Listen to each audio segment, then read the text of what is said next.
Olá, pessoal. Nós somos o grupo 19 e iremos apresentar aqui a solução para o Tech Challenge 4.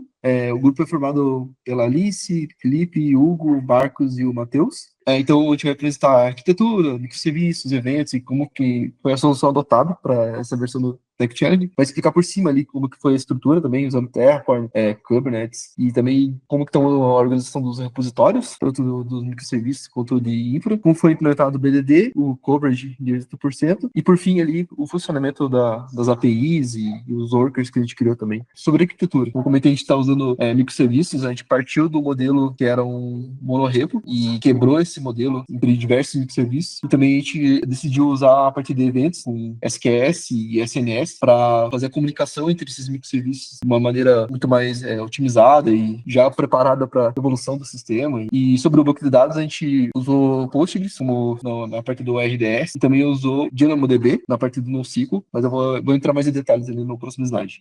Essa parte aqui é o desenho da arquitetura. Aqui estão basicamente todos os componentes que a gente desenhou e a gente planejou para implementar nessa versão do Tech Challenge. Eu vou tentar passar por cima aqui para uma geral aqui no fluxo para deixar mais detalhado. Então, o customer, quando ele entra no totem, ele acessa um API Gateway, que ele pode se identificar ou não, né? Então, ele acessa a API Gateway e esse API Gateway está conectado numa lambda que tem uma conexão ali com o DynamoDB e serve para gestão dos usuários. Aí, depois que ele já optou ou não pelo cadastro, ele vai para a próxima etapa, que é a escolha dos produtos. Então, para isso, a gente tem o Order Service, e esse cara traz toda a listagem de produto, criação do pedido, e tem toda essa gestão ali, e está conectado com o RDS, e também ele tem uma comunicação com outros microserviços de maneira assíncrona através de uma fila, essa Order Status Updated. Então, depois que o usuário criou todo o pedido dele, anexou os produtos, ele vai para a parte de pagamento, ele é redirecionado, e na parte de pagamento, ele faz toda a comunicação com o Mercado Pago. No caso, a gente está fazendo um mock, né, mas é como se fosse toda a comunicação real, e depois que esse pagamento é confirmado, o fluxo é disparado aqui um SNS, né, um tópico, e esse tópico que é utilizado daí para fazer essa comunicação entre os outros microserviços, tanto da cozinha quanto da parte do pedido. Esse tópico dispara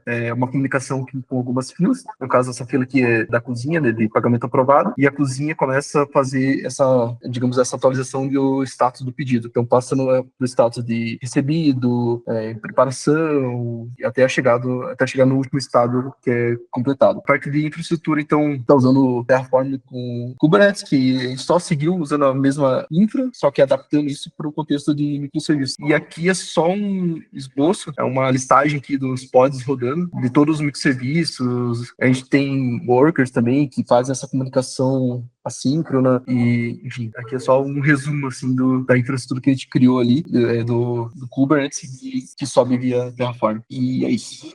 Olá, pessoal. Eu sou o Hugo. Vou explicar um pouquinho sobre como ficou a organização dos repositórios, né? Foi falado anteriormente, né? A gente saiu de um monorepo e acabou quebrando em alguns microserviços, né? Sendo eles o Customer, Order, Payment e Kitchen. E temos dois repositórios, que seria a questão de deploy. Então, toda a questão do Kubernetes deploy está aqui dentro. E temos um repositório também só para a infra do Terraform. Então, aqui dentro sobe RDS, SQS, SNS e afins. E temos os 4 repositórios dos serviços separados, cada um com a sua action específica, desde BDD, deploy e teste de integração. E a questão do Terraform aqui sobe as questões de RDS, SQS, que são necessárias para o funcionamento da aplicação. Boa noite, meu nome é Matheus, eu vou falar um pouco sobre a parte de testes, começando com o BDD. Em todos os nossos microserviços, a gente fez pelo menos um cenário, né, o mais comum de utilização desse microserviço, que a gente tem um exemplo na parte de orders. Já no nosso próprio PR, ele já abre esse comentário falando sobre qual teste que foi executado, se ele passou ou não, e caso ele não passe, retorna como fail e esse PR não pode ser aprovado. A gente também tem o exemplo da execução, onde ele sobe um Docker, faz todas essas execuções e depois retorna o resultado para a gente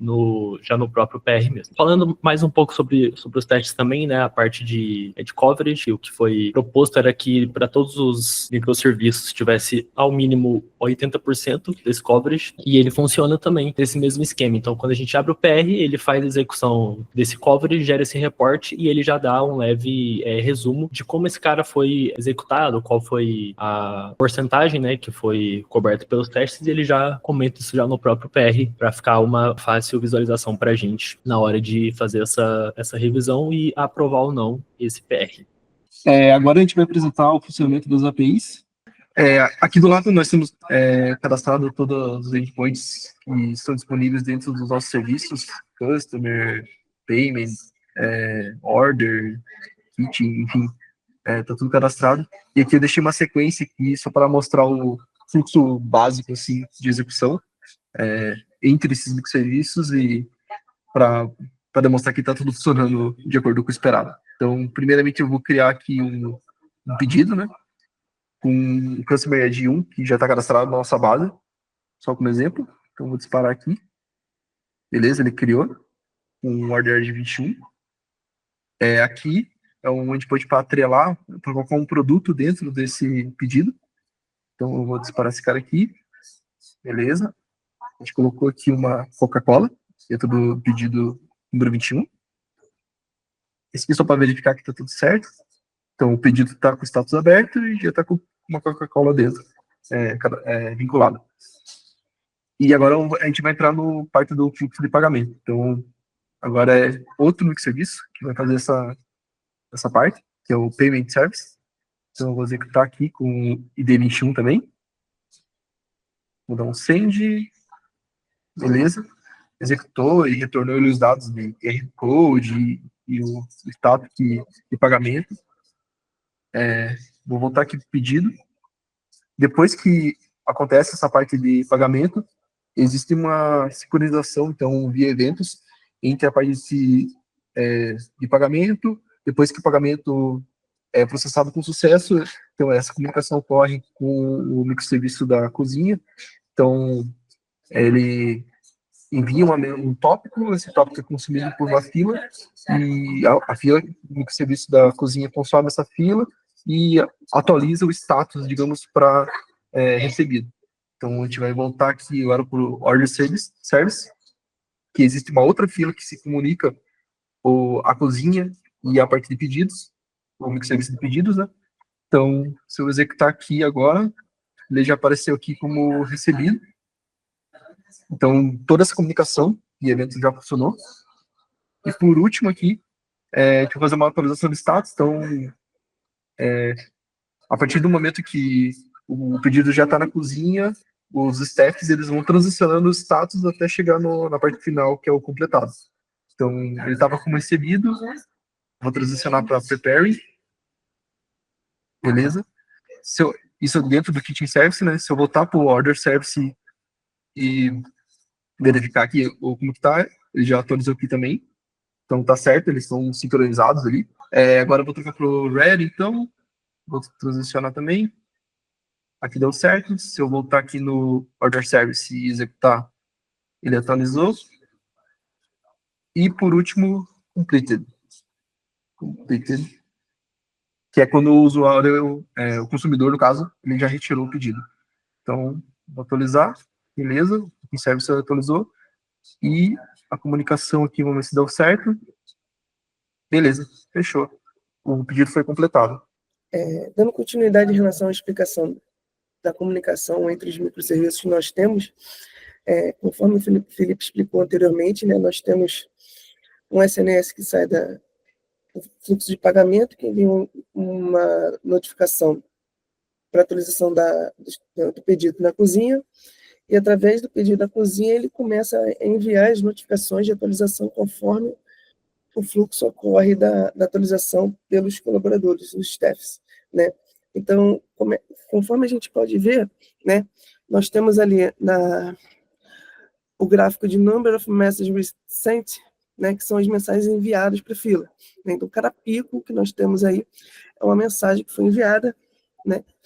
E esse number of messages received diz que um consumidor pegou essa mensagem para ser processada, né? Então, é um momento que ocorre da atualização do status, né, para poder ser consumido do kitchen, tá? E o gráfico number of messages deleted, se repararmos todos os gráficos, esses 3 gráficos, eles seguem o mesmo comportamento. Ele diz que a mensagem foi processada com sucesso, ou seja, a gente atualizou o status na cozinha, nós estamos recebendo os pedidos, né? Ok, armazenamos esses status, enviamos uma nova mensagem de status, de pedido atualizado do status, que foi consumida pela outra fila de order status updated. Tá? Então, esse fluxo, né, dos workers se comunicando entre si, né, tem esses 2 workers, tanto do kitchen, né, que recebe os pedidos aprovados, enquanto do order status updated, que são os status que a cozinha vai lançando para que o outro microserviço do order possa também ter seu status atualizado e sincronizado com tudo que está acontecendo. E por fim eu vou mostrar a partir dos logs ali dos workers, só para mostrar que as mensagens chegaram e foram processadas. Aqui no caso a gente tem o início do processamento, então quando o worker recebe a mensagem, ele já pinta aqui que iniciou o processamento, ele lista aqui os dados da mensagem que chegou, no caso com o novo status aqui, e por fim ele faz todas as consultas, atualização de banco, tudo, e marca a mensagem que o processamento foi completado com sucesso. E é isso. Esse é o nosso trabalho.